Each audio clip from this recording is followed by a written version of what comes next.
Wait, is Poland Spring sponsoring this? Should we get rid of the logo? Hey, you know, whatever sponsors we can get, we'll take. But yo, Brandon Harrison. Jake. What's up, Jake? You guys, thanks for having us, bro. Yeah, thank you for coming in. Of course. You know, you guys are doing something really cool. I wanted to like make sure I had you guys on here for sure. Dude, we appreciate it. Trekked all the way to Ridgewood. Yeah, where are you guys coming from? Coming from the city. Okay. Yeah, I'm in Nomad. In the city. Okay. Yeah, if you know where that. I'm in Kips Bay, another like made up neighborhood name. Yeah. Where is what is Nomad? Nomad, it's near Madison Park, Madison Square Park. Okay. Yeah, it's you know, the way I describe it to people, it's kind of like Park Avenue meets Murray Hill. Okay. Right? Yeah, no, it's some people call it Murray Hill, some people call it Nomad. Yeah. It's nice. All right, cool. You just like you hear all these new abbreviations for things all the time.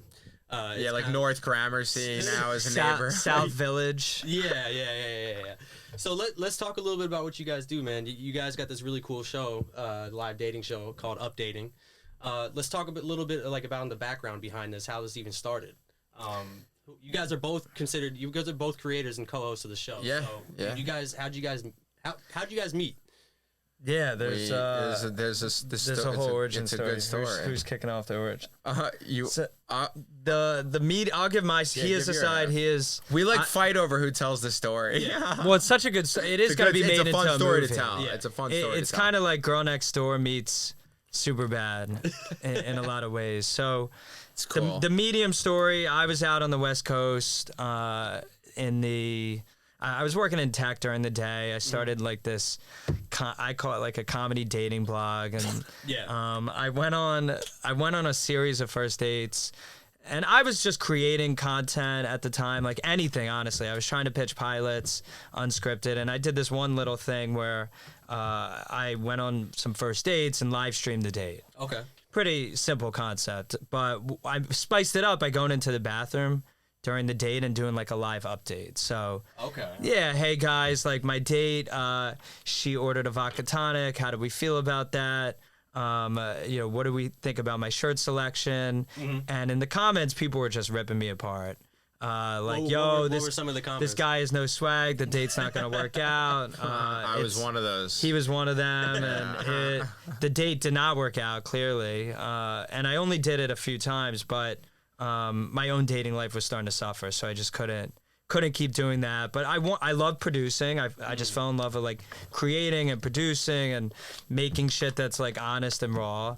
I got linked up with Berman through a very old hometown friend of mine, this TV reporter kind of guy, this guy Mike Davis, and he called me up. He's like, Harrison, you got to meet this guy Brandon Berman. He's based in Long Island. We worked together on the Howard Stern show. He's the funniest motherfucker I've ever met. He's the only guy who can make me laugh. And so we FaceTimed or Skyped. It was Skype then before Zoom. I was in SF, and we didn't even have the idea for updating yet. We just became kind of pen pals. Yeah, and I was in. So when we met, I was in college at that point. I was like home. I had an internship, and I worked in the city for a quarter. And then I started doing stand up after college, and we were in touch at this point. And throughout that time period, doing stand up, and I wanted to do something different. And I'm also like, you need a hook. Like, I fucking look like every other dude. There's nothing unique about me. You're not the only Jewish comedian. I know. I got to New York. I'm like, wow. I'm like from Long Island. Like, I'm Jewish. Like, they'll think that's so funny. And then literally 90 kids. I'm like, this is not cool. So we, I love reality. It's like kind of what I always wanted to do, but with laughs and performing. So saw what he was doing years before, like 2 years before when I was still in college. Never forgot that because I loved it. I remember I saw that. I'm like, yo, this shit is fire. It's so raw. And then I was with like a friend at a diner. Like, this is 2 years later. I thought it was your ex. It was my it was like my Fred. Who's this? Yeah, it's same shit. I was with my ex at a diner, and I was like, and we were listening. There was a date going on next to us, and we're eavesdropping. I was like commentating over it, like she was cracking up. It was very funny. And then at one point, I'm like, this is really good. Like, something's gonna happen. The girl left. The guy was there. I'm like, I'd love to find out what this guy's thinking. And then he left and she came back. I'm like, fuck, I'd love to know what she's thinking. Yeah, and just like kind of like people watching and shit. Exactly. Yeah. And like, but here's separate takes. I wanted to know the separate take without the other person there. Then they came back. I'm like, whoa, now imagine if they had both just found out what just happened. Yeah. And then I'm like, this is what Harrison was doing, but it needs to be in front of a stage. And then I called him. He moved here like 6 months later. Okay. Yeah. And then we started September 2018. Thing was killing, took off. COVID hit. We're back though. And I remember I've never told this story, but when he first called me in San Francisco, I was on some stupid hill. I'm falling over, and I had this little notebook. He called me up. He's like, yo, and I never thought like stage audience. He brought this new perspective. I was mostly doing digital kind of stuff. Yeah. And I remember pulling out my notebook. I wrote Date Night Live. Yeah. With like 4 exclamation points. I'm like fire. This is gonna be hot. Fire. So luckily we changed the name. I don't think Date Night Live would have been. Updating. Do you like Date Night Live? No, it's off. You like updating? It's a Updating cool brand, is right? catchy. I mean, it's a brand. You like updating, yeah. Like up. It Something confused me about with the up though. When I first heard about it, I was like updating. But what is up? Like keeping up? You're like, giving an update throughout your date. Oh, I'm bugging. Yeah, I'm bugging. you're updating the audience on how the date's going. If the date goes well, you're getting updated. Yeah, you just okay. got But also the updated. name updating is just like so. It's such a there's something about it. It's not used the right way. Yeah. Like this uses it in a cool way, and yeah, no. It's cool that we got the name, but before some shitty dating like blogger or influencer did it. Yeah. Like they would have butchered it. They would have butchered this great title. The title. It's funny because I was talking the other day. I was talking with a couple people. We were just like discussing like some of our old favorite like reality shows. So I'm interested in like. I like that. I was because you said that. you were like, oh, I love reality. I grew up. You know. So exactly. What were some of the shows that you grew up on? It's a great question. Shows. I mean, I had so many, and I loved Real World. I'll tell you that. I loved so Anna Nicole's show is the best reality show ever. It's one of the best shows ever made. If you ever want to see like the best, that was my favorite. I loved the Osbournes. Jersey Shore we both loved, of course. Jersey Shore for me. I mean, I'm not where I grew up from on Long Island. When that was on Tuesday nights, there'd be 60 kids in someone's basement. Oh my god! In my dorm room, we would all gather in front of the TV. It was crazy. Yeah, that's cool. That was my Beatles in high school. Like Jersey Shore was like, I'm like, yo, these people are they're brilliant. Like, so all of that stuff on my end, and I also just always loved watching fights. I love pulling out the recorder when something cool's happening. Yeah. Raw moments. Like it was always like that thing coinciding with like, you know, like laughs and humor, and then Yeah, we were talking about Flavor of Love. Like thinking about all like the dating shows. What's the one with Bret Hart or whatever? What was it? Bret Hart. Not Bret Hart. What's his name? The old rock star. They used to. Dating? I'm not. What did you watch? Wait, what did you watch? I don't even know. I actually don't even know. The reality. So I know the reality shows I watched. Well, the main show that was an influence for me for this project was really Master of None, which is kind of, look, it can be a little lame, but I just thought this guy, he was just telling the story. There was no bullshit. It was kind of like Girls. I honestly thought Girls was just amazing too. I thought Girls was a dope show. I was really inspired from a lot of this kind of scripted stuff that was just telling the relatable story about people in their 20s and 30s who are dating, and unscripted is just cooler, right? It's just funnier and cooler. So I kind of wanted to turn that the other way. Yeah, and I think the cool thing about that show is like Aziz really captured like the New York City dating life so New York so perfectly. Oh my god! He was the first dude who's a cool guy. And parties hard, who was like, yo, this is how I date, and like you either love it or you don't. So I know he had some issues recently, but it was, and he wrote that book Modern Romance, so the dating thing has been interesting. But we always joke like, yes, updating's about dating. We could have done like two people drinking water on stage, right, and made it funny. It's a good hook. I don't know anything about that. Like people, I've been asked by people. Like I'm not even kidding. I got a text recently from some girl. She's like, my friend's like looking for a guy. Like can you? And I looked at the text. I'm like, what the fuck do like they think? I really said like, I can't help you. Like what do you? She's like, but like a matchmaker. Yeah, she's like, but your show. I go, oh, that's dating. Like I don't even know. It's a funny show. It's about rawness. Yeah. Dating's a great form of human interaction that I think is so relatable. It's interesting, and it creates these like explosive moments. It's not that I give a shit about like setting people. Yeah, exactly. Like and that I think is what more and more people are starting to realize about our show. In the beginning, we would be on calls like, oh, you better set me up with my Prince Charming. And obviously, we're not, it's not our job title, right? Like our job is to make it funny and cool. And so I think now at this point, people, they know like the date most likely is not going to work out. And that doesn't matter because they just like the rawness and realness of the show. Yeah, that was You noticed that? Because Jake was on it for those listening. Yeah. You were an awesome Jake dater. was on. Really good dude. I feel like you did leave with a couple numbers. I did. I got like the one chick that came on stage. She's cool. She ended up being on a show we had a few weeks later. I saw the clip of that. She was fantastic on the show. Talk to me about like hold on. As a matter of fact, we're gonna do this too. I told you we were gonna have pop some champagne. Oh my god. Oh my god. About whatever podcast, this is. We're unofficially sponsored by Bel Air. That's cool. I can't get over that. Look, this is the real Joe Rogan podcast. Yeah, I love Jake's swag. This is the real. It's nothing. What were you saying about the rawness, by the way? Well, I was curious to hear your take on that too. I thought it was really cool that there was like really no holds bar with like the crowd. You know what I mean? Like the crowd participation is what makes it really raw because they really don't have like any type of reason to hold back. We allow that. So look, sometimes actually your show in particular, like the way that stage is there, great. So Sour Mouse, great venue. We love that venue because you can have that, but the stage is we love a place that's a little darker and the stage is elevated.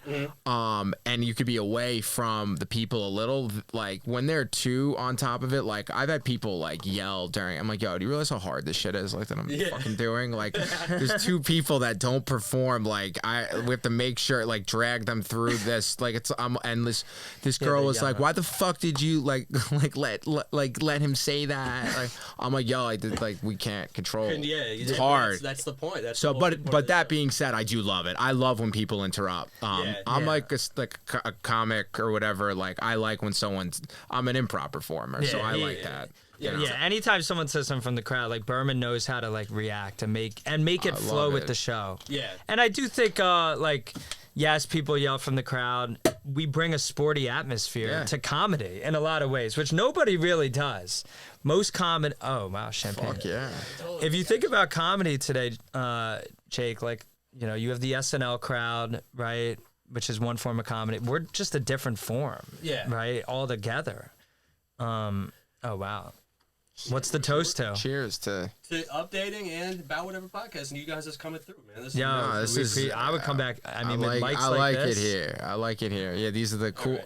Cheers, yo! Fellas, congrats on everything. To New York, brother. to New York City. Cheers, man. I love it. Okay, so talk to me. I want to get your take on like the first couple of shows. Like what were some of the things you had to work through? Some of the things that were happening on the first couple of shows. My answer is and this is why my sale of this show, when people ask that, I go, yo, every show is literally completely different. Anything could happen. So there's no such thing. Like it's never like the format has gone through different waves, but the reality is, if someone like got on the stage and like slapped the guy with the blindfolds on 2 minutes in and said, I'm walking off, we have a plan. We'll always figure it out. You don't know what'll happen. It's a magic trick. Yeah, I think at this point, like, it's almost like a playbook, right? Yeah. Like we're overseeing the whole game, and now we know all these plays. In the beginning, not that we didn't have plays, like it always worked, but I think like the date would start we took off the blindfolds earlier. So we used the blindfolds used to not be on. Like that's so that was and a the big show thing. was still fire. Like it was still a great show. We would start the show literally at the beginning when they meet 3, 2, 1, blindfolds off. Okay. And then the whole it was an hour and a half. But were you still doing the solo introductions? Yeah, so that the pre-interview has always been, it's a major never part. Changed, Can't change. It creates the rooting interest, and people, it's funny. It's but no, that was always there. And then the blindfolds came off. They reported on each other, the Harrison Facebook thing. Yeah. And then they came back and like we talked it out, and like that was the OG like first few shows. Yeah, we did it. The very first show was at Zona and Tribeca. Zona, like a basement of some shitty taqueria in Tribeca. Nah, it's a good. I thought it was a good. You like Zona? I like Zona. They actually, out of all these venues we've been to, Zona, we always forget about. They treat us the best. They treated us well. We've been treated look, we've been treated poorly at some venues. We were at a great. There's a dope venue we've been doing in Brooklyn. That's cool. Which one? Which spot? This spot, Rebel's a great spot. Oh, Rebel Cafe? Yeah, you know Rebel? Yeah, yeah. Rebel right on... it's near here, on Knickerbocker. Great spot. Yeah, I know what you're talking about, Rebel Cafe. That's actually our favorite. It's funny, out of however over 100 shows or whatever, I would say that's our favorite spot. We only did one show there so far, but like that's a dope venue. But in Manhattan, they don't, they're not so nice.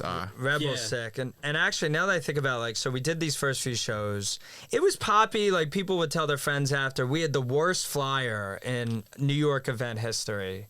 Remember that original flyer? I almost want to pull it up. Like it looked like a Christmas party invite. Okay. It was the worst. Just red. It made no sense. There was no brand. There's no logo, and it was popping a little bit for sure. The very first moment I realized, this is gonna be something. I think you or someone else told me they ran into someone at Best Buy, and they're like, I'm going to the show tonight, updating. And I had never met right this girl. away. It's like people started talking about it through word of mouth, and then we got recognized. Yeah. Oh shit. People always ask about girls. People. Oh yeah, actually a couple weeks ago, someone recognized me. They were like, "Wait, you're the dude that is from updating." I was like, "Oh shit, yeah." She's like, "Yeah, I don't like you." I was like, "Oh, that's cool." I like that. I was like, "That's very nice." But no, it's word of mouth. Like the promotion, it's just a dope. The word of mouth, and I tell this to anyone starting out today. Whether it's podcasts or show or comedy or music. Look, you could spend money on these Instagram ads or Facebook ads. You need to get word of mouth. Yeah. It's still the best form of marketing because word of mouth will lead to press. Yes. And press, we got a ton of press, and when press starts coming in, it's not even just about the blue check. You know, it's about that just validates what you're doing in the mainstream. And you could get written about by all these random blogs here and there. But unless you're getting mainstream outlets, it just validates a lot of what you're doing. So yeah, talk to me about the crowd size, because what was it like? Ooh, that's a good how was it when your first show? What were you guys doing? 20, 30 people? Great question. I love this. Because I'm so intense analytical with analytics. It's a good question. And it's cool to hear how you're saying word of mouth and things like that. It's cool to see how things grow, you know what I mean? No, for sure. The first one ever, it was 50 people at the Space Zona, and it's funny. Harrison hit up a ton of people. I'm like, let me pace this out correctly, and I'm afraid for people to see the first one. I don't want them to come and. Oh, I forgot about. I wanted to go ham on the first one. I'm like, this is the premiere. Let's get a red. I literally wanted us to get red carpet on the first ever show. Yeah, I was like, nah, dude. I've done stand up, and after I had people come twice, they're like, yeah, fuck this. But also, to answer your question, and so then gradually I started having people come. And I noticed immediately, I'm like, a bunch of my friends came to this, and they're back this week. They're coming back this week. Some random people, people kept coming back. And I'm like, that doesn't happen. And in stand-up in New York, these venues it's impossible for them to fill out. So they use young comedians as prey. They're like, to get on stage, you need 9 people. Yeah, isn't it crazy? It's crazy. Yeah. It's for 2 minutes. Yeah, I've had a friend tell me about that. They do a little bit of stand-up stuff, and they're like, yeah, man, they won't really even let me get on unless you bring a certain amount of people. So I'm outside hustling people trying to. No, dude, that's what you don't realize. Well, you need to. Dude, they make people go on the street for 4 hours for 6 minutes, and I get it. That's the grind or whatever, but I was so glad I do stand up. I was doing that for 2 years before this. Well, it helped you hone your skills. It helped hone the skill. So you got it. That's the playground. But then again, to break through the noise, right? That's what we're all trying to do. How do you break through the noise of everyone just trying to break in and create something? Yeah. And if you're just doing stand up, it's gonna be very hard to break. Look, I'm a white dude. I'm very aware of what I look like. I don't really stand out. There's no I guess I'm funny. So I have, but beyond that, just from a producer's perspective, I love the show. Performance too, it's better. It's I mean, we basically just said, hey, Hollywood, go do your thing, make these crappy shows. We're just gonna make our own show. Yeah. Yeah. New York and do it our way. Yeah, and the most important thing is you just consistently keep putting out content and keep doing shows. You know what I mean? Like, That's it. We'll never, and we're gonna just be doing more. But to answer the numbers question, because I never want to leave anything hanging. It was like 50 the first couple, and then suddenly it was like 90 consistently for a few months. Then out of nowhere we booked this venue, and we're like, this is too big for us to do. And literally, like magic, 150. But here's the thing: we've stuck with like the 120 to 150 level with major wait lists. We like intimate rooms. We're not going to do a 300 person venue until it's an actual. We're in talks with a couple of places for a potential residency, like larger for the fall. But at the end of the day, we love doing it. We love a small intimate room, and I'd rather a major wait list. And it also adds like a little bit of like flair to the show in the sense that like some people can't get in. You know? Facts, like, big facts. Yeah, I mean, I was at cool. a bar. I heard, and I was playing dumb. This girl like was talking about updating.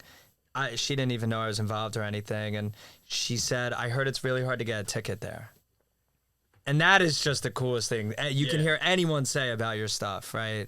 Like people are talking about our show in the street. Yeah, it's cool. That part's cool. Like, and that's why, like, when we're like, what do we just gotta keep? It is a like it's like that Nomad Magician show. Yeah. Like it has that flair. We're the magicians of dating. The magicians of dating. Which I think a lot of people need help with. Talk to me a little bit more. Talk to me a little bit about like the recruitment process for finding people to come on the show. Because I remember when how we find you. We put up a Tyler. Oh, I thought we put up a sign. We said, "Yo, the best new podcaster in Brooklyn. Like, hit us up." Hit us up. And then we found So yeah, it was through Tyler. Yeah, my boy Tyler came on the show. I think he's been on with you guys. He's twice great. now. Tyler was on twice. Yeah. One of the best daters we've had on the show. He's a character, man. He's a straight. We love Tyler. Look, once you're on 2 or more times, motivation for you, you become an updating all-star. Okay. Is there like T-shirts that come with that? Basketball like, jerseys? Okay. Yeah. We give out like I remember you telling me at the show, you were like, "Yo, it's so hard for us to find guys, and girls are super easy to find." So like, how do we find? No, it's a good question. So, how we find people, like, it's all inbound for the most part. People apply on our website, word of mouth. You know, we have like thousands of applications. We don't even have time to read all of them. Yeah, the amount of people that want to be on it. So that in and of itself is like fascinating, right? It's that cool. Everyone is just like, yo, I would go on this show. They're not even going to set me up, and I don't even know what's happening. So we have thousands of people who want to be on. People who actually get on the show, and for those listening, I would say referrals do help. Like referrals coming from someone who was on the show before, we know you're going to be great on updating. Yeah, that's a big. That also, helps. we're always casting. Like if I come across someone, Harrison on many occasions be like, "Yo, I just met this guy. Like he's dope. Like he'd be great for the show." Like we're always like, I love when I come across someone who. Also, at this point, I will say, a lot of people do when we're out or whatever. Who whatever say, "Hey, like." Either I'm with my friend right here who'd be great, or I would be great. Like put my friend Brittany on your show. Yeah, you have to. Brittany would be great. We used to, because in the beginning when it was so hard to find guys, we would joke and say, "Yo, we're the only like straight guys in New York who are going." We would literally go bar to bar looking for guys. We did to be on our show. We had to once we booked a divorcee show. So an older woman, like over 50, and like we're like, I don't remember, we booked her like 4 weeks before. Like we'll find someone. Like suddenly, like time kept going. I'm like, dude, we're not gonna find a dude like this age. So that week we're like, yo, we gotta go. It was like a Tuesday or Wednesday. I'm like, we both were like, yo, we gotta go out and actually look. Let's go to bars. Yeah. And we were at this spot in North Kips Bay or whatever, and we see a dude, and I'm staring at him. He has no idea what we're doing. He's looking at me. I think he knew like something was up. I'm like, yo, this guy, like, there's something there. Jack, like big arms, like, at least 45, 50. Yeah, 45, 50 with his friend. We went up to him, elevator pitch. That's what I love. I love the quick elevator pitch. I'm like, look, I know you don't want us to come up to you. You seem like I totally get it. I just want to tell you something quick. You're a very good looking guy. Yeah. Girls would love you. Like, just right away, I'm already giving him reasons to do it. Well, first we always say, are you single? Are you single? Are you single? And he said divorced. Divorced? I go, no fucking way. Ring a bell. Like, ding, ding, ding. No, ring a bell, and we're getting all, and long story short, we we talked to him. We basically begged him to do this, and he ended up the next day he calls us. He's like, his name is Ernie. He's like, I'll fucking do it. Coolest dude. And we're friends with him now. That's the other cool part. Like Jake, we kind of get to be friends. We have a huge Such a good point because. Look, anyone who comes on our show, we both have the utmost respect for, right? Oh my God. And you become part of the updating, we call it the updating universe. It is a community, like that I will say. And Harrison hit one of the strong suits of his, many skill sets is he's a connector, I'm a little bit more introverted. I don't willingly meeting people as much. Updating made me realize this is a community. You can flip on the switch. I'm kind of the same way. Are you more introverted or extroverted? I'm more introverted, but once you put me on the spot, I can switch into it. You know what I mean? Exactly. It was just when I got on stage, it was not uncomfortable for me to be up there. You were cool. But before I got there, I was just oh shit, what did I just agree to? You know? And I've always, and that comes from I wasn't on camera before, but I've been doing radio since I was in college.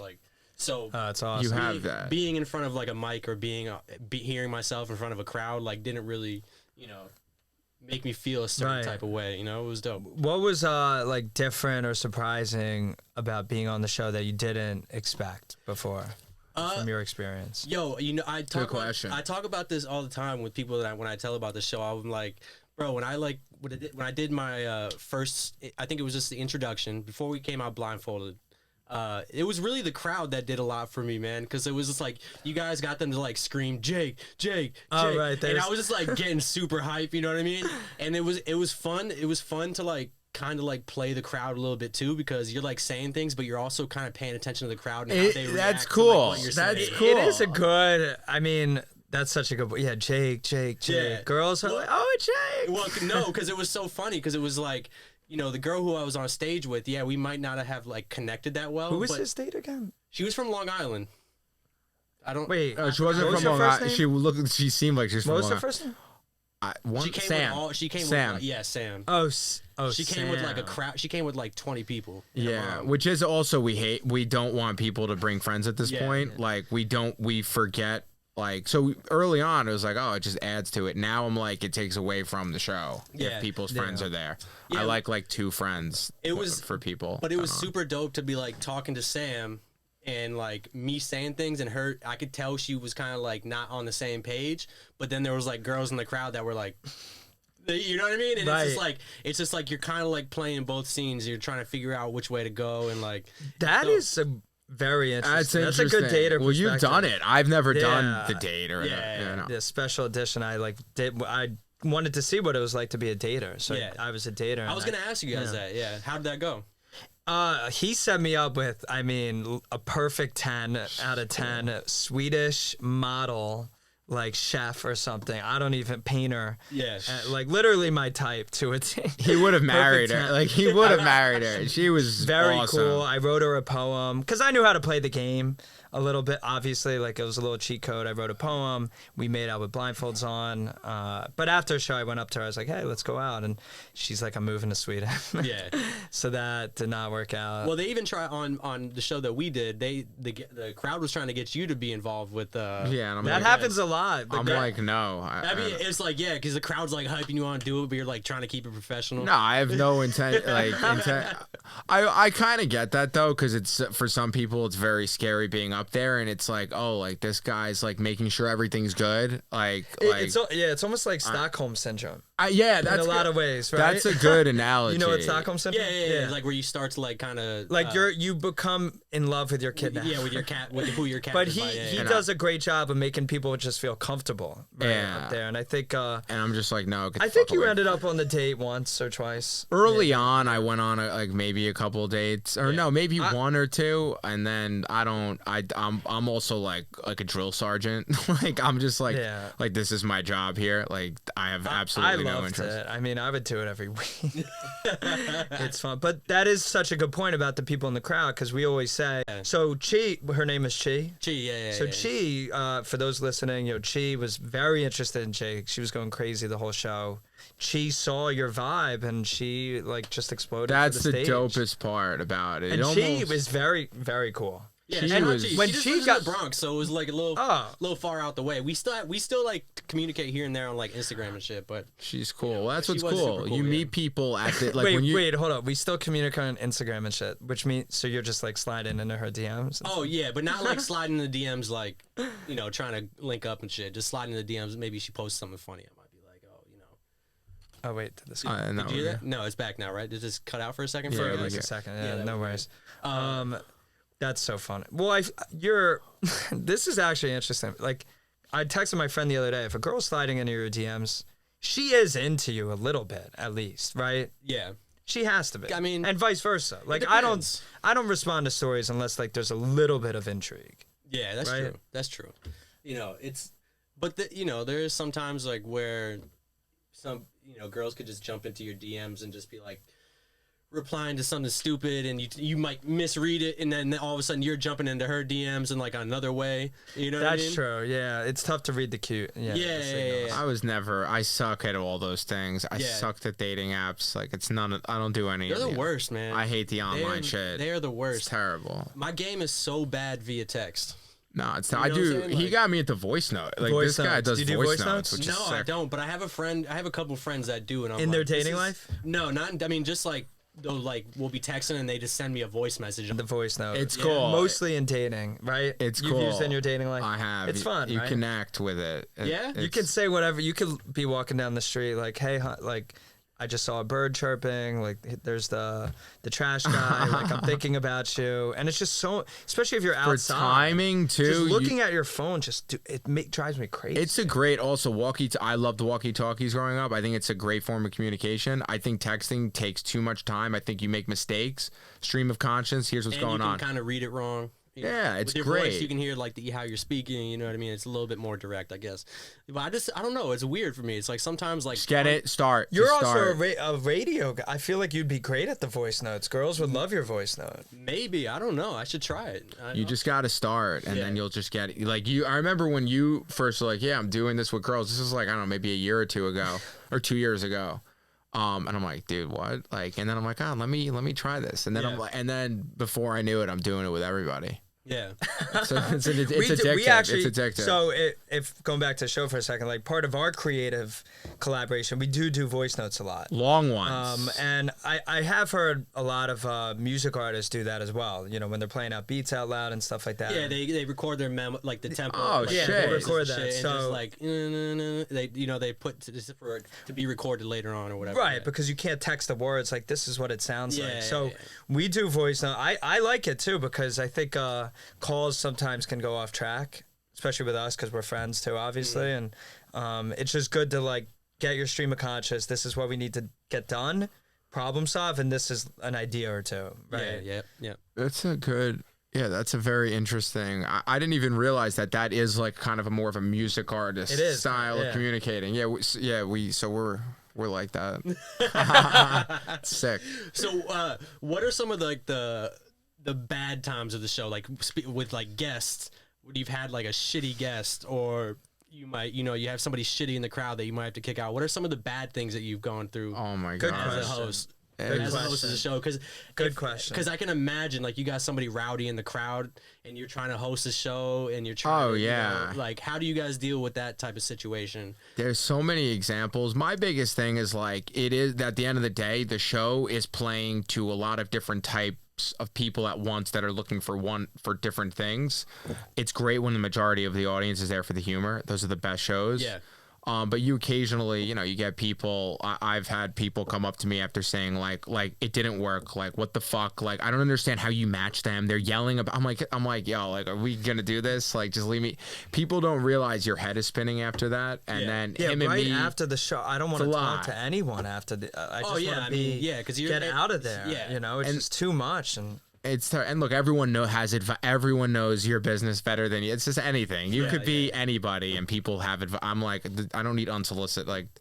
And I love what you say with the sent. You're like, just send you. We have send an email. Send an email. Look, if you have ideas about the show, email us.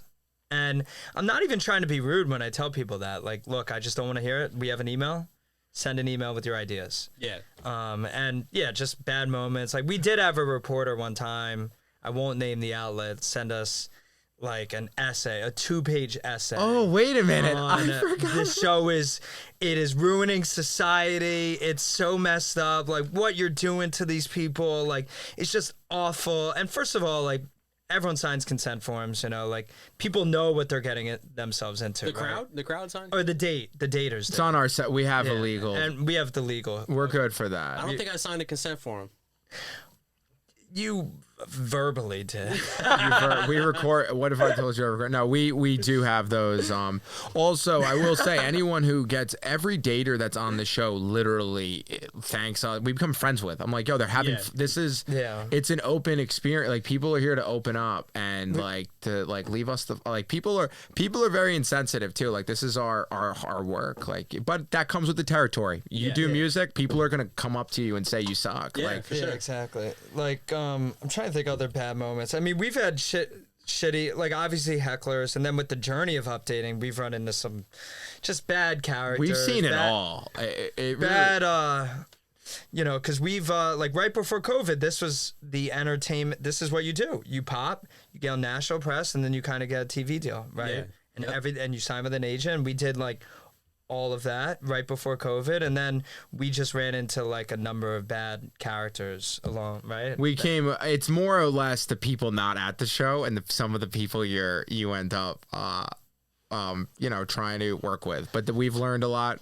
Can't go into details on that one, but there's some people who will be visiting a place called Hell one day that we have, and I'm very excited to see it, and that's all I can say. I don't wish harm on anybody, but I like karma.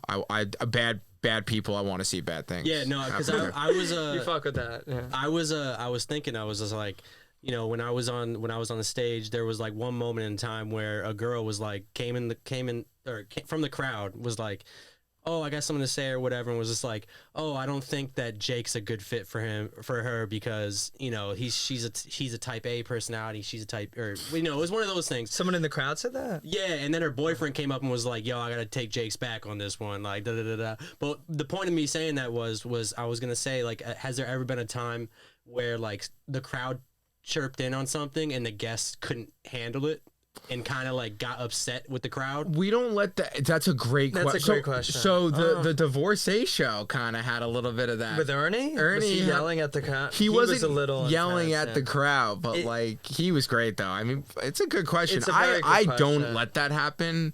Like I kind of feel like I die with one of the things I do is like take that sometimes in, because I do want the people on stage to feel great. Yeah. But I think I should maybe if they were uncomfortable. Yeah. Yeah, I'm trying to think. I mean, it's a good. There's been some yelling from the stage to the crowd, like, you know, shut the you know, all that. Or I fucking hate like next. I'm like, but it sucks because there's been shows where there's 90 people who are like so invested, and then you hear that one person yell out next, and then people fucking are like, wait, does this person like? And again, this is like, just to reiterate, it's entirely unscripted, right? We don't even know what's gonna happen, and I think that's why. Like, our audience, it's not a typical date, as you saw, it's not a regular dating show audience, right? No. It's really not. Like, these people aren't watching these shitty Netflix shows. Yeah. But they're coming to updating because it's just so raw and unfiltered. And I think these other dating stuff out there, they're so scripted. It's really bad. Like, I'll be honest, what we're seeing out there, it's pathetic. Yeah. Like, I mean, I haven't even heard of any other shows kind of like even compared to you guys. Do you guys want more champagne? Oh, Okay, I'll take some more. This is really good. Yeah, it's good champagne. Well, there's nothing. We're talking more like TV shit, like live stuff. We're one of a kind, which is what we love. Like, we loved a lot. I can't believe we're drinking Ace of Spades right now. Oh no, we're not drinking Ace of Spades. I wish. I wish. You know, it looks like Cristal. Look, we'll get you the. This is Rick Ross's. This is Rick Ross's. This is Rick Ross's champagne. We'll get you the Spotify deal, then you'll have, Ace of Spades, right? Bout whatever is blowing up. We're trying to get it done. We got 2 of them here today. Oh my God. See, you've already treated us better than 99% of the people of anyone we've come across. I just think, it's so. Why do people treat people like shit? Like that's what I don't understand. Is it jealousy? He thinks it's like they're jealous of, but. Are they just bad people? No, I don't think people are. I think people are. The one thing I do think people are jealous of, like, look, at the end of the day, are we big yet? No, but like we're actually doing something we want to do, and I think people get angry at people that like are able to just do, like try to go after shit. I maybe see that, but I also just think people just fucking don't like us. No, I think we're likable. No, we're likable, but just like anyone else, like you come across some people that don't like you. Yeah, I mean, that's true for sure. It's like you can't expect everybody to like be on the same page as you when it comes to doing what you do creatively, No, and I make sure I take it personal. Like it's like unfortunately I take everything personal, so that's not getting any better. What's the who's like the ideal guest? Say, let's go by the ideal dater. The ideal dater, yeah. Oh, that's a good call for men and women. Totally. And by the way, for those listening, like we're casting our fall, August and fall, so I'm sure we'll do plugs at the end and all that. Do they have to send in like an actual video, or do they just kind of? They could just submit their kind of Instagram. Yeah, I feel like you got to put a video, man. So the video, a lot of people do think if we did casting videos, even that content is viral, right? Like these people saying, hey, I want to go on a date in front of an audience, like Jimmy broke my heart last week or something like that. Yeah. So I think we could do something there. We could do shit. Yeah, that's a good idea. The video submission. If people are already submitting on the online, I think it adds like a little bit more of like, it's like intention to it. Wait, that's a great idea. Look, and I also will say we can post them. That's a great idea. Thank you for that. You'll be the producer on that. You will. Instagram segment. Came up with 90. Look, we're not digital fucking dude. Like that's the other thing too. Like we're just not into that. We love live. We love what we do. Like that's a great idea for digital. We will be hiring you. Yo, I'll do the interviews, man. That'd be cool. That would be sick, actually. Like a post-date recap, because we've always said after the show, sitting down with each dater, right, getting their take, because people might be really into each other on stage, and then the second it gets off, and we've seen this a few times, they're like, get the fuck away from me. Yeah, it's legit UFC where you can have a reporter like every show, like you could have get them before and then get them after. It's like a fight. It is like you saw. It is kind of like a fight, but dating. It's like taking that to an arena. That's I was a little like, sorry, I didn't mean to cut you off. No, go ahead. I was like, damn, when you guys were like, oh, I need you to get on camera and say, you're excited to be here, whatever. What are you looking for tonight? And like, da-da-da-da. I was like, yeah, that's super cool. But it was like, I think with like the video submissions, it kind of like, it's one thing to look at somebody's Instagram and try to get a vibe of who they are. But, sending in like an actual video and having like dudes be like, this is why I should be on your show. You know what I'm saying? Like that is like, so funny. Adds like a comedy aspect to it. You know what I'm saying? Like I love it because I think we do get asked about casting all the time. Like how do you do it? And obviously a part of that is like mysterious. Like we can't reveal the tips of the dating trades. But I do think like people are curious enough to watch content around casting. Yeah. Especially with all these shows today. And so, to answer your question, what are we looking for? I mean... who's the ideal dater? Yeah, it's a great question. So the ideal dater, if you're sitting at home right now, you just got back from your Hinge date, it didn't go too well. So if you're cool, if you are funny, I think people who don't take themselves too seriously or have a great time on Updating. They're amazing on the show. People looking to have fun, like, also I do think, you fit like the profile of like where you wouldn't be bothered. I always say to people before, look, I control what I control, but I can't control the audience. Like if someone yells out, I don't know. I have like I guess I don't have like a great nose. If someone yells out from the crowd, like don't date him, wait till you see his nose, or wait till you see he's bald or something. like I checked it. I'm like, yo, if that will hurt your feelings, I say to people, I can't go on this because of that. Yeah. I can't go on. Like if someone says anything about my appearance or my personality, I get very upset. Yeah, it's too much. I get very upset. Sensitive. I wouldn't do well on updating. I already know, because I would also go on like feeling good, and like people would laugh, and then one person would say something, and I would shut down. Yeah. So I check with that stuff. I say, like, would you be offended if someone? That's a good Or like I like that. That's a good question. Good. And I always whenever they say no, I don't care at all, I'm like, all right, we have that down. Like, at least. Yeah, and I usually say, like, yo, if you blew up from the show and became big from being on updating, are you cool with that? and someone was like, I don't know if my boss will approve. Look, I don't think you're getting casted at that, right? Because we do get the prototypical reality people, right? We've had people on our show who end up on Netflix, HBO. We have now, real. We're a real reality show, but they do end up on like the big time shows, so we get those contestants, but we also get like the characters, the wacky kind of. Oddballs like Jake. No, I'm just kidding. We've had some great people. You get also the reality is there's no right person because every show's different. And I also just think it's someone who just wants to go for the experience. Yeah. Like, I love when someone says I want to do this because I want to tell the story. I'm like, oh, that means you're a good storyteller, which will mean you're good, because it means that you thought of this in that regard. The storytelling part is important too. I think like the audience does listen when you're telling a story about your life, your heartbreak, or if you just say, hey, I dated someone for 8 years and we're trying to get info out of you and you're not saying that, you're not giving the full story, that's a red flag. I think one of the big things for me on stage was when I think you guys asked me like when my last relationship was, and I was like, oh yeah, it's probably been like 8 years ago. And I like saw the girls' reactions in the crowd, like, why has it been 8 years ago? Why he's psycho? On? Is he crazy? And I was just like, no, I just kind of been doing my thing, you know. You've been chilling. I've been chilling, kind of hanging out. Look, it's honest at least, and And I think last point there, like with the going with the flow. Look, sex. We all want to talk about sex, but it doesn't come up often at updating. The sex gets old. The sex kind of content. But look, sometimes it does take a raunchy direction, so people who are comfortable with that. Yeah. No, I've seen a couple clips like where it's kind of, a little, it toes the line. Yeah. We've had, and look, the man's size lately has come up a lot. Since your show, like, it's becoming a thing. I think people are more interested in how big guys are now. Like, why does that even? Every guy says they're why does huge, the size like I still am so confused about that. I think it does. I think size is important. I mean, some will say the same. It's funny because we come from different angles. Like the other week, like there was a girl yelling from the crowd, like, size matters. I was like, I agree, and then Harrison was like, no, it doesn't.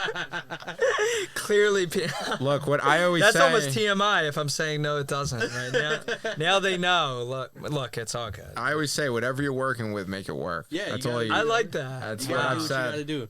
Talk to me, or let's talk about like the market, like the crowd that you guys are really going after, because we spoke about this via text, how you're kind of like trying to like change, you're trying to like market to a different type of crowd right now. That's a great question. Yes, that's a great question. Who is like the ideal, not like listener, but who is the ideal like crowd member? Who, like, what are you looking for? Like, where are you trying to bring this show to? It's a good question. I mean, well, we both have. Well, I think we really want to attract people who are into like things in the mainstream, like people who love music, who love. Well, if you need rappers, I can give you a million rappers. Yeah, we've had performers actually at our show recently. I'm trying to think of like if I were to think of a music artist or person people are a fan of that I think would be a fan of updating. Who would that? Because that's how you can describe who. Look, we have anyone would like updating, but there's an audience we like there that like understands the humor part versus the dating part. Yeah. That's what the humor part, because we do attract. Look, we get a few people who do like the dating thing, but most people who come to our show love the rawness. They love the comedy. It's really all demos. We get more men, I think, who come to a dating thing than anything else. But it's for everyone, and also I do want to say, like, for those listening, it's not just for single people. Of course, a lot of couples come to the show. A lot of people bring a date to the show. But yeah, we want to be. There's a lot of girls there too. A lot of girls there. Come. Yeah. Oh yeah, no, that's the thing It's too. crazy. People like you could, if you want to meet a girl, they're all cute. There's some. Yeah, if you're listening, look, we do. After the show ends, there's always a little after party. Jake left with 5 numbers. I mean, We are grown, but the fall too, we're going to be having after parties at like pretty sick spots that we're going to also be working on. Okay. You know, we're kind of going into that venue space a little bit. But yeah, as far as audience, look, I wouldn't say it's like, it's not. So for everyone, honestly, it's for everyone. We want it to be for everyone, but we do want people who, you know, they're like us, right? Like they're people who love, because we're right here. We're only in New York right now. People who love New York, people who love kind of like hip hop, like people who love that kind of vibe. So You want to take this show on the road? We're gonna, but also it's good not. question, yeah. So we have a lot of plays happening, but it also very much is we do think, and we're in talks with some venues on Broadway or in that space. Mm-hmm. I think that Updating is very much a show where, like, you know, you can go see Wicked, you can see Hamilton, you can see. You go see Update. It's such a New York, and look, we know we have audiences from everywhere. We have done some other locations, like it would kill, but our goal is to. It's more of the Broadway right now, and because also every show is different. Touring a show where every show is different doesn't necessarily make that much sense. Like, yes, it does. Like Dave Matthews is a jam band, but it's you know. I think it's very hard. It's a very hard show. The infrastructure behind doing it is tough, but we are going to be touring. But the goal is, you know, New York, Broadway. Yeah, I think this show would be super interesting in Miami. We're So gonna. a lot of people are saying Miami. Well, right before COVID, we did have a tour set up. Yeah. We did. You know, our agents, they booked this whole tour, like Boston, Miami, Denver. So we were gonna do a tour, and then this thing happened. So I do think like. We would only be targeted to Miami, Vegas. Vegas. Like I said, LA. like Updating can live in Vegas. It could live in New York. It could Miami. We're Vegas definitely going to be doing. Yeah. But we're not the kind of like actor show that's going to be in Lexington, Kentucky, right? Like I just But like, it would we need still to be. I also. I mean, it would be cool. No, it would still work. be It would dope. work I in these still- random cities, but I don't know. Yeah, it's like more of a Vegas, Miami, New York, like. LA. You agree with that not move? Not Like- really LA, actually. Yeah, I mean, I'm just from Fort Lauderdale, Miami. Oh, area, I forgot, yeah. So It's funny. I want to ask you this because Miami, and we are in the works of doing a show. We're a couple in a row in Miami, like for a weekend. Why do people keep saying? Because I've been in I love Miami. I think Miami's a great. Everywhere but the Fontainebleau is cool. I love the Fontainebleau. I think it's so. I had some rough times there. He had some rough times. So I love it. what do you want to know? What about Miami? Why do people keep saying Miami? Well, there's always been a weird connection between New York and Florida, just in general. You know what I mean? With like older folks that go down there when they retire, they go there for the winter. You know, even when I was in high school, there was people from New York, and then when I came up here, I knew so many people from Florida that moved up here. And I don't know, there's just always been a connection, but I think it would be really dope like in Miami because of just the scene of girls and guys in Miami. If it's a like a nightlife hotel club scene, it's funny because it's cool you noticed that too. It's cool you noticed that because we had I won't say the hotel. We were with a hotel before COVID in New York, and like it like we were the only comedy, like they book like Calvin Harris to do like their clubs, and they're booking Updating. It's so funny because we should celebrate that more often. We should celebrate. That's so cool. We're like the only comedy actor show that like a Tao promoter will call work with. Yeah, like what does that say? What does that say? We really hit our parents' dreams. Like we hit our dreams. You know? They're like, yeah, our kids like working with like scumbags. Like this is the work. Working with like all the promoters of Tao. Yeah, it's funny. Like people are like, wow, like the comedy scene. Like, do you look up to the greats? Like, you know, like Steve Martin. Who's the other guy? Who's the George Carlin? Richard like Pryor. Richard Pryor. I'm like, no, like we're totally different guy. Yeah, I'm like, yeah, who's the dude who runs like a club in Miami? Like that's probably someone who will fuck with our show. Dave Grumman. Yeah, I do think Updating on a beach in Miami would be electric. It would be electric. it would be unbelievable. Oh, I just like the typical Miami girl, like club chick, club girl, club guy would be so entertaining. Why'd you leave? They'd This all sounds love it. amazing. It would be so entertaining. Miami's. I think it's one of the finest cities in the. I think it's a great city. It's a great place, man. Do you miss it at all? Nah. You're a New Yorker now. Nah, I'm a New Yorker. You're New York. I'm a New Yorker. I've been here for 10 years. And wow. I was born in Florida, but my family all grew up in upstate New York. So like I spent my early childhood years in Florida. I mean in New York. Yeah. And then I basically, at this point in my life, I've spent more time in New York than I did in Florida. You Oh, know what I wow. mean? So Okay. you basically Yeah, can right. consider You're me New a York. New You're Yorker. very New York. I would. Yeah. Look, New It's York's like- the greatest city in the world. It's cool. Yeah, I wish you could tell my friends that back home. They always give me shit when I'm like, yo, New York is the best place in the fucking world. They're like, no, we live in Fort Lauderdale, bro. we got like the beach. And I'm like, okay, how many times can you go to the beach? Boring. Dude, they have fucking nothing. old. Can we talk about New York forever? I mean, Yeah. I just love look, it. This is the best. It really is like the best city. I think. mean, for so dude, many, the energy is just unbelievable. insane, and everyone is doing something. Everyone is just moving.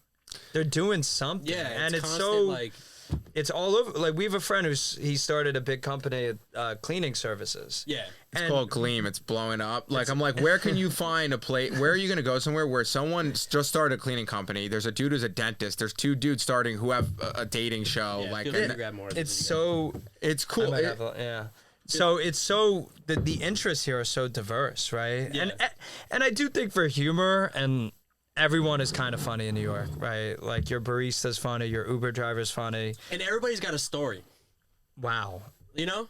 Wow. It's like wow. I love Everybody, it. everybody has something to say, man. Like, Yeah. and you know, another thing that I try to tell people like that don't really live here is like, I've learned so much from meeting. I mean, I went to Brooklyn College, and Brooklyn College in itself was like so culturally diverse, and I met so many people from so many different That's countries awesome. and so many Yeah. different parts of the country. You know what I mean? And it was just like you're constantly like learning things on a daily basis out here just by watching. You know what I'm saying? It's like beautiful. I love that. I was gonna ask you, Jake. Like, do you have a thing you do or a place you walk to that makes you feel like, yo, this is New York. This is why I love it here. Riding my bike. Riding your bike. See, everyone. Yeah. I'm gonna say this is. Because I told you, City bike's dope. I do city bike a Because little. I work. I told you guys. I said it on the show. I work for like a delivery service out here, like a logistics manager, if you will. You know, Right. so I've been riding my bike around the Those city. logistics are helping me with for anxiety. 6, 7, 8 years now. You know, and wow. there's a community of bikers. Just that, you know what I mean? There's like the fancy guys that are, you see the old dudes wearing like the jumpsuits, the tights. Then you got like the rough bikers. Then you got the dudes that hang out like at 14th Street drinking 40s. Like, you know what I mean? Oh, wow. There's such a community, and like riding your bike around the city is the best way to explore the city. Oh, it's Okay, amazing. so I am missing out. I do I never do this. I'm I getting need a to start bike. doing You this. gotta get a So bike. I'm You got a bike. I'm gonna be hanging it on my wall because I think that's like one of the coolest Just, you things. know, it's a good look. I am gonna be Wait, getting a people bike. do? They put bikes on their walls? It's Yeah, a thing. well, you know, storage issues. Yeah, I'm gonna be. Oh, So I do city bike, which is like. It's, Okay, so this is a very. so expi- I'm it's gonna go on a amazing. bike ride this weekend. You got to, Yeah, man. I need It's to. literally Why the don't I best, do the this? best way to explore the city. There's no better feeling than zipping in and out of like cars on Oh, a. dude, I love it. I love. I've been a bike. I got into it a few months ago. See, the I've been, bike thing. been doing it with Mike, our friend Oh, yeah, Mike. Mike, We've been yeah. riding. Yeah. I'm taking notes. I mean, I do Dude, you would I love it. walk a lot. Yeah. So my thing is like I just walk down. I do- call it. I he just goes- walk down downtown. I just walk to like Washington Square Park. I just look at the people. I people watch. When you visit other places and you're like others outside of New York City, do you ever, like, I know when I go to Florida, right, and like I'll go home and my friend might live like a mile and a half away, right, and I'll be like, oh, I'll just walk to you. Right. You know, and people in other places just like look at you like, what the fuck are you talking about, dude? Like, just get in the car. It's 5 minutes, and I'm like, well, it's just like Walking is walking the most. a mile and a half is not really that. What's that? 40 blocks. 40 blocks. Yeah, mile. Wait, and do you a half remember is last like, week I- yeah, 30, 40 blocks. 20 yeah. blocks is a mile, basically, right? I last week we were busy one day and I showed him my phone. I did 15 miles Yeah. on like a Tuesday. I'm like On a Tuesday. I love it. Walking to me, look, walking's number Walking's one. amazing. Biking. I love walking. I love it. It's amazing. It really is. A friend of mine moved to New York relatively recently. He's like, where are you? I'm like, I'm on a walk. He's like, what are you doing on the? I'm walking. I Yeah, just walk. just walking, yeah. It's like a mental health thing. Yeah, I used to honestly. work at this this cafe like years ago. I used to work at this cafe called Grey Dog, and I as like a busser there, we used to do deliveries as well. And like on an average day, like from the time I left my house from the trains to doing deliveries on foot, because they wouldn't let you ride bikes or anything, you had like a certain radius that you'd go to from each store, and yeah, it would be like 20, 25 miles, and I'm like. every day. You know what I mean? Like just walking. It's amazing though. You know. I like it. Just putting some headphones on and just walking. Dude, there's nothing better. Put on music, podcasts. Whenever I'm stressed. Watch updating clips. Yeah. You know, we're on the phone to try and find Jake Love. All you know, former daters will just like try and find someone. Do you guys listen to podcasts like pretty often, or do you're not? I'm Howard Stern till death. Yeah. How was that? You worked on his show for a while. So what was that like? I interned there in college. I would say that a lot of the inspiration of update, because I remember when I was there, he's like, if you want to fucking do something, like go get an audience, like in front of you. And he was like, yeah, if like you get people in person, like, and I was like, oh, like this guy's not fucking around. Like that's a good like way. So no, it was cool there. I was young. I was like 19 or 18. Yeah. I was there for a semester. His studio is insane. Like it's cool. He's tall. I remember being a kid. What's that movie he did? Private Parts. Private Parts, where he has like the girl sitting on the speaker while he's talking over the phone or some shit. It's one of the best movies. Oh my! He changed. No one realizes with Howard Stern. This guy. What's sad about him? Well, not sad. I think he knows it, and he's beyond. He's a legend. He's beyond wealthy enough. But podcasts, reality TV, nothing would exist without him. His show literally paved all of what entertainment became 30 years ahead of it. Yeah. And the Sirius deal was the first of its kind. Before Netflix, before anything, it's like a platform that's kind of offshore you have to pay for. Mm-hmm. But on this, you're going to get explicit, content. You can do whatever you want on there. Yeah. Like what that guy's done is insane. It is crazy. I mean, like sometimes I wish we came up in the pre-social media era. Honestly, right? Because then it was just about the art. Remember you fill the room, you get press, right? MapQuest. MapQuest? Before social media, you were using like MapQuest. Oh, back in the MapQuest day. I love the 90s. Like, I'm just not, I don't give a shit about like you're being an influence. Like, there's this person. I miss Paris Hilton. I miss Paris Hilton. There was someone with a fashion brand recently. Yeah. Like, I was around and like she's talking about like how she has 142,000 followers and like has this. I'm like, yo, this career is like a facade. Like, this isn't in the 90s. You'd have to like these followers. You're one of 10 million people who have 100,000 followers, right?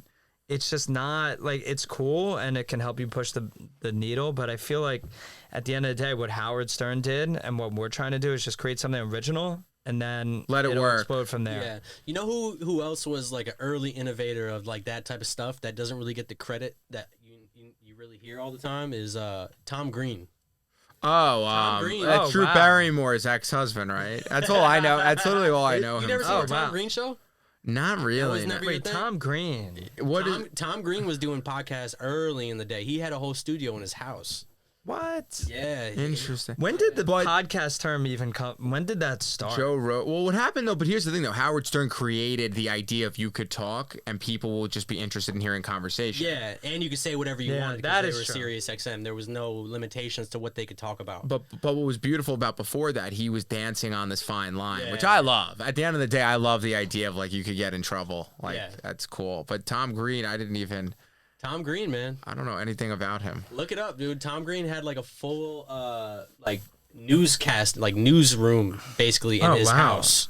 And he was like one of the early innovators of like doing a show from his home studio. Interesting. Yeah, super dope, man. And honestly, when I was a kid, the Tom Green show was my shit. Like, I don't know. I love that. Was he in a movie, Tom Green? He's been in a few. Was he in Daddy, would you like some sausage? He's what's the name of that movie? He was in Road Trip. Road Trip. That's Tom Green. Drew Barrymore was married to that. She was married to him for like a while. He was in Road Trip, but then he has his own movie. I forgot the name of it. Yo, he's a legend. Oh, legend, dude. Wow. Okay. Legend. He's been in a lot of famous stuff. He was like one of the first people that was doing like prank shows. Is he related to? He's not related to Seth Green.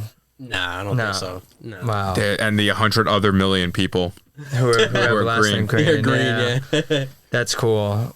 Tom Green. We'll check it out. Are you who like influences you? Yeah, for your podcast and I mean, I get a lot of shit for it, but anytime you tell somebody, especially right nowadays, like especially in this neighborhood, man, like Bushwick and Brooklyn in general, like you tell somebody you listen to Joe Rogan and they're like, "Oh, you like Joe Rogan?" You know what I mean? Yeah, you're like, honest about it though. You know, and I'm just like, yo, I guarantee you've never even like listened to an episode. It's a You're good. just, like, I'll be just, honest. like- I'm one of those people who says like Joe Rogan, but I've never really listened. That's No, okay. it's a good show. Here's what I'll say. Dude, I fuck, and also if you like it, you like it. Fuck. Well, like, the thing with me is like what I tell people about that show is, and a lot of people don't like it, is that he gives an open format to people that are controversial, right? He has people on that he knows is gonna piss people off. Well, he knows and but that's how he built his audience off of the underground. But the cool Yeah. thing about it is like people will be like, oh, he has on what's his name? The dude from InfoWars. What's his name? Oh, Alex Jones. Alex Jones. Alex They'll be Jones, like, that oh, he crazy has guy. on Alex Jones, and like he's super right super Republican, blah blah blah blah blah.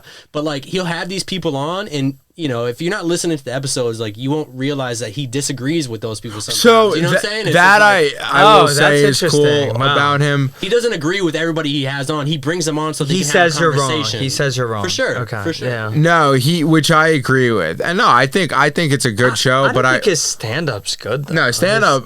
Here's what I will Well, say. I watched Joe Rogan when he was on that Fear Factor. Yeah. So I used to love Fear Factor. So that's one of my and, like, one of my the inspos. That's Fear his Factor. inspo. The funny thing too is like he always constantly admits is like, yo, I look like a bro, I look like a meathead. People think I'm an idiot. You know what I mean? Like, No, he he's just like acknowledges like all the stereotypes that people have about him, but he just keeps pushing. I just like that he's just like, nobody's gonna tell me what to do. Nobody's gonna tell me who I can and can't have on my show. And I think that's the way that media should be. I mean, it's because it's like, for instance, like he had a an hour and a half conversation with Bernie Sanders.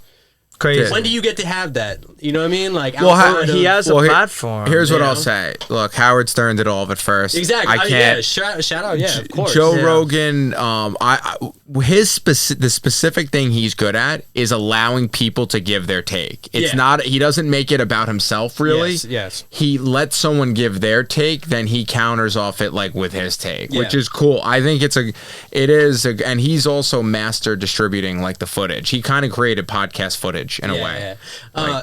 But like other podcasts that I listen to, I don't know if you guys are familiar with it, but like I listen to like Drink Champs, which is a rapper, this dude Nori, and this DJ from Miami called EFN, DJ EFN. DFN. Okay. EFN. And it's just like a platform for like legends in the rap game, and they just get really drunk and really That's high. cool. That's And cool. You hear, That's like, cool. You hear like all these like stories that you would never hear. See, that's You know That's a what I great mean? idea. It's super dope. That's original, right? Yeah. All these other ones, they're it's a circuit. Yeah. These people are interviewing the same. They're just going down the circuit. Yeah, it's yeah, Of the the same interview. shitty like saying we're the having same Chelsea story. Handler on. Like I don't Yeah. care. It's like the stupid circuit. So, I mean, I just go crazy over that because I think none of them are. They're all kind of just telling the same story. Yeah. Not about whatever though. Not about This is whatever. the nah. truth. Well, you had us on. Like we're not. And it's funny because like you guys, I've had like a couple of different guests on. Given like most of my guests are kind of like music related and marketing related, just because that's like what I've been involved in with all the years that I've been here. But you guys are totally on a different. We're on no one's scale, which Exactly, is what's it's so a fun. totally different platform, and that's like, and this is like kind of hopefully like the beginning because where I aim to make this podcast is more like investigative journalism type shit. Like, I where like that. Before, That's like, cool. So like hypothetically, right? Before, if I had you guys not come on here, I would like spend a day with you guys or a couple days with you while you're preparing for your show. And like getting to know you guys as like the preparation goes, you know what I mean? You Not love the as- report. You love. I love reporting. that. Yeah, I like that's that. really cool. That's You what I would see- like it to be. And then another one. Let me just give you another shout out to another podcast, Soft White Underbelly, who is this Okay. surfer. Soft White This Underbelly. surfer looking dude from California who interviews mostly people from like Skid Row, from like pimps to addicts to. See, that's interesting. Yeah, I That's love that. cool. That's, So what that's I a good love. one. Super, Yeah, super, He super likes dope. the crime. That's what I love. Super Crime dope. junkies. Yeah. That's so. that's He's followed this incest family from Virginia. It's like real crazy shit, man. It's like See, that's super really dope. interesting to me. So that, you know? yeah, that's crazy. Yeah, Wow. it's literally like all types of people, man. Like See, like I that's said, cool. Yeah, addicts, I don't want to pimps. hear like Chelsea. Handler talk. No, Yeah, I don't care I like about profiles. who's the other person everyone has on. Who? What the fuck? The girl? I don't even know. But I always am like, we're having Chelsea Handler on our. I'm like, no one How cares. is she on every show? Like she's on 5 talk shows tonight. And it's the same thing how over is she on and Fallon over. And Kimmel tonight. So the only podcast I'll shout out that I like is The Moment. It's called, with Brian Koppelman.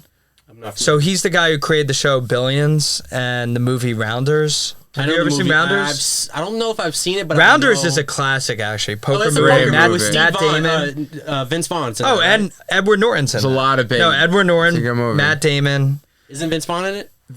I don't think Vince Vaughn is in it. I know the movie. It's on Netflix. It is on Netflix. It's on Netflix. I've definitely. Wait, John what's his name? Malkovich. Yeah. John Malkovich. Yeah. He's in it. Okay. Incredible actor. John Malkovich. So Koppelman, he talks to everyone. It's not just like creative people, it's entrepreneurs, about like the one moment where everything changed. Yeah. And he just digs into that moment because everyone can relate to that when you have like the idea. And I think that is I like that premise. Yeah. So, that's a good premise. Yeah. It's good.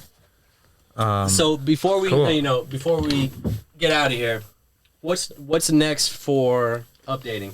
We have a lot of things planned. How you guys gearing up for this whole like vaccine? People gotta be vaccinated to come to shows. I think we're letting the lawyers handle it. Yeah, let the lawyers handle it. Get the vaccine. Just do it. Just get the shit done. Just get it done. Don't and get it done. Get it done. That's what we say, and then we just show up and do our show. Let the venue do our thing. But no, the fall we have a few potential residencies, things in the works.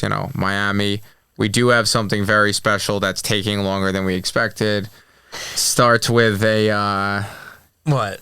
I know. No, look, there's a lot happening. I mean, there's a lot happening. I think like at the end of the day for us, it's really residency here in New York, which a number of the venues want us and want the show, which is a good position to be in. Other cities, and then I think adapting our show and what we're doing and really launching our production company for real. That is our plan, to launch our production company.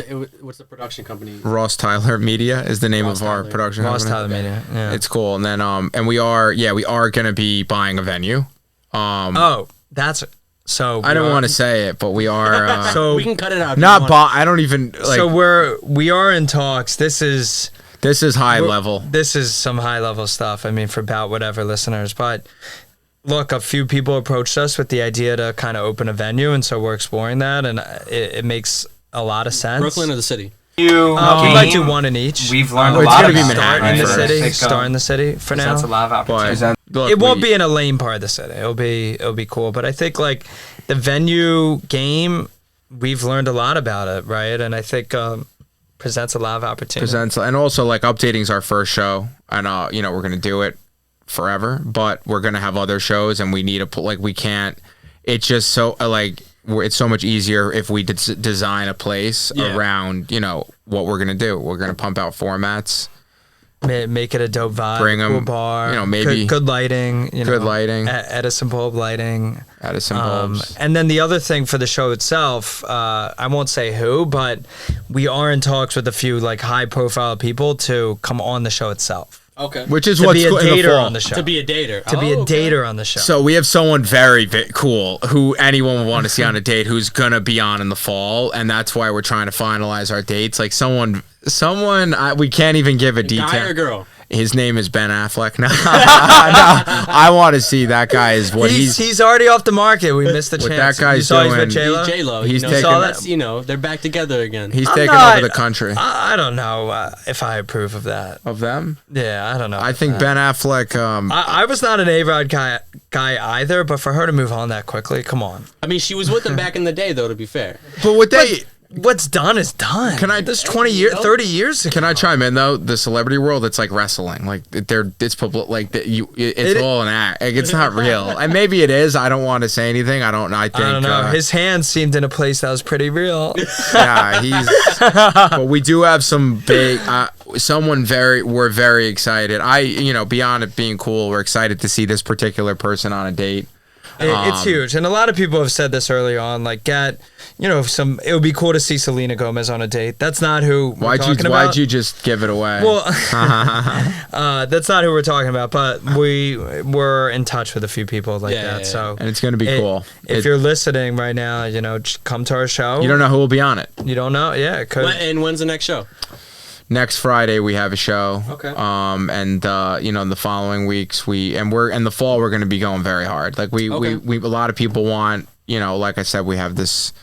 There's a wait list. We're going to be doing shows weekly, and we have some very, very exciting stuff in store. And look, there's some other very cool plans down the line with this. And I think like we're also just doubling down on the digital stuff that we've kind of avoided. So we're just gonna be making more content, producing more stuff. People want all the questions you're asking, Jay, like they're great questions because people want to see what is it like to be a dater, right? So there's so much more stuff that we could just distribute. Yeah. So there's a lot of shit out there. What we do with the casting, what Harrison's doing out there with the calls. It's cool. We got some really good. We have some really good stuff. Good content. So. It's gonna be fun. Well, shit, man. Bro, I appreciate you guys coming in. About whatever. This was fun. I mean, this is about whatever. Updating podcast. Look, I know I just shouted out the moment, but this is the real. This is the real one. About whatever. And if you're also so one other shout out, if you're listening and you're an artist, you perform music. We are booking anything. Yeah, we're booking musical acts. Oh, dude, let me help you. With that. I'll hit you up about that. Let me help you. To serenade the daters and make it funny, and I can give you some stuff that's not just like straight rap. You know what I'm saying? Like something that the crowd can kind of like a Boys to Men kind of vibe. You want a Boys to Men vibe? That's like an Usher too. Okay. But then I was listening to an Usher song. Usher, but he I forgot really how big this guy is. What he's done. He's a legend. He's a legend. But if we can get that guy to serenade a date, we're going for that. We want someone to do a musical act, but make it part of the show, part of the date. Yeah, part of the show. Okay. Not just an isolated performance, but look, like if Drake wants to do an isolated performance, aka just take the whole show.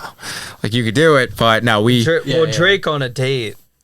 I mean, what if I told you that is? I don't want to say anything about who we. Well, I think he's dating one of the LeBron's AAU players. I saw that date in Dodger Stadium. Rented out Dodger Stadium, you know.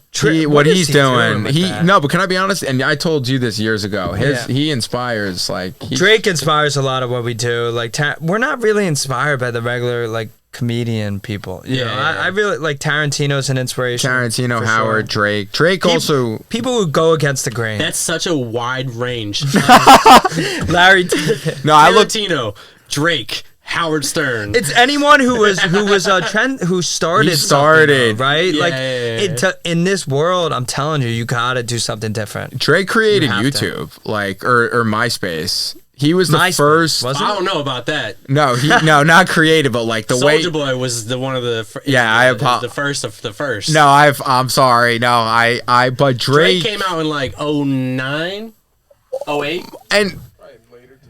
Yeah. And some people could argue this. Some people could say Degrassi helped him. I'm like, there's nothing more difficult than that obstacle of becoming a major rapper after being on Degrassi. I look at it from that angle. I'm like, that's pretty. What was his name? He was Jimmy, right? Jimmy Brooks. One of my favorite shows ever made, too. I never watched Degrassi, but hey, shout out to Degrassi. I need to watch some Degrassi. Well, guys, I appreciate you guys. Yo, Jake, thanks for everything. And also, check us out on social, at Updating Show. We're going to definitely have everything. Gram. You'll do all that. No, Jake, this is dope. I mean, appreciate everything. I could stay in the studio all night. It's chill, dude. This is a chill room, man. It is a chill spot, man. For sure. Dude, you're good. Your show's good.